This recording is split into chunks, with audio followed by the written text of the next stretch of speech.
বনে সিংহের শিকার এত বেড়ে যায়, বনের প্রাণীরা ভয় পেয়ে অন্য জঙ্গলে পালাতে থাকে।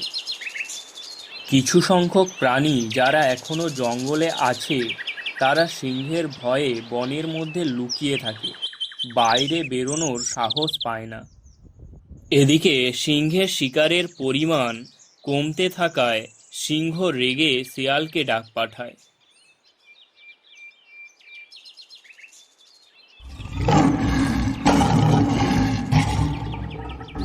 রাজামশাইয়ের জয় হোক।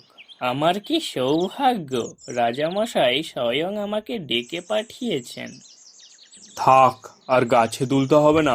বলছি, জঙ্গলে কি চলছে বলতো এখন? কোনো প্রাণীর দেখা পাওয়া যায় না। আমি কি এবার না খেয়ে মরবো নাকি?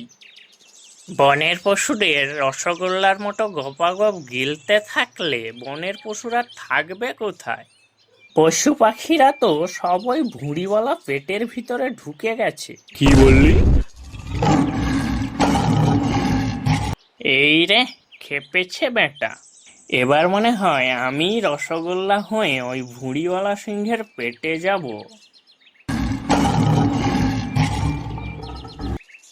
না না রাজামশাই, আপনি কেন মরবেন? মরুক গিয়ে আপনার শত্রুগণ। আপনি হলেন গিয়ে আমাদের রাজা, আপনি মরলে আমাদের কি হবে? ঠিক আছে, ঠিক আছে, এখন বল, আমি শিকার পাবো কোথায়? মহারাজা, আজ আপনাকে এমন একটা শিকারের সন্ধান দেব যা খেলে আপনার আর জন্মে খিদে পাবে না। সে বাস করে এক গুহায়, খুব মোটা আর সুস্বাদু। যদি আপনি চান তো আমি আপনাকে সেখানে নিয়ে যেতে পারি। কি বলিস রে? চল তবে, তাড়াতাড়ি চল, খুব খিদে পেয়েছে। খিদেতে পেটে পুরো ছুঁচো ডন দিচ্ছে রে। হ্যাঁ মহারাজ, আসুন, আমার পেছনে আসুন। তারপর শিয়াল তাকে জঙ্গলের মাঝে এক গুহায় নিয়ে আসে। এই যে রাজা মশাই, আসুন, ওই যে গুহাটা দেখছেন, ওই গুহাটার মধ্যেই সে থাকে। গুহাতে ঢুকলেই আপনি দেখতে পাবেন।